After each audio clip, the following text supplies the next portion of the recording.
ওর ফ্যামিলিতে আমি একমাত্র আর্নিং পারসন।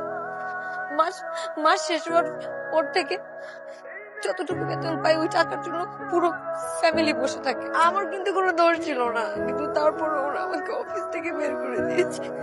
এখন 1 মাসের মধ্যে কি সম্ভব নতুন একটা জব খুঁজে এতগুলো টাকা জমিয়ে তারপর এগুলো পরিশোধ করা?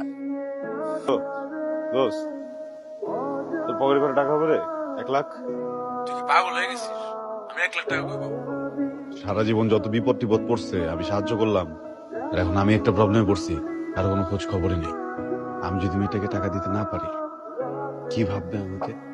কাপুরুষ। যদি আপনার ছেলেরা ফেরত চান তাহলে 3 ঘন্টার মধ্যে 10 লাখ টাকা আমাদের ঠিকানায় পাঠিয়ে দিবেন। তুমি যে একদিন দিছো আমার বাবার লক। রাগিব তুই শয়তান জন্ম দিয়েছি আমি একজন ব্যর্থ বাবা। না, তোমরা তোমাদের জায়গায় ঠিকই আছে।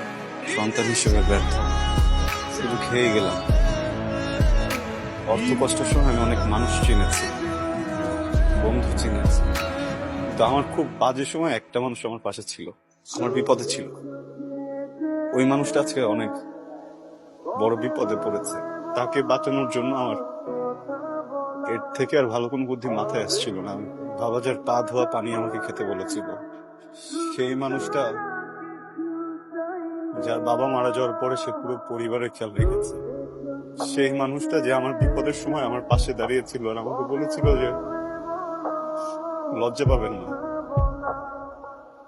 কখন কিছু লাগলে আমার কাছে আসবেন, আমাকে বলবেন, আমি আপনাকে হেল্প করবো।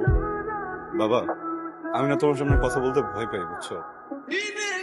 খুলে বলতে পারিনি, এখানে এসে বলতে পারিনি যে টাকা দরকার। আমি চাইলেও হয়তো তুমি আমাকে এতগুলো টাকা দিতে না। আমি ভুল করেছি, আই এম সরি। বোঝাচ্ছি আমি এত কিছু করেছি কার জন্য?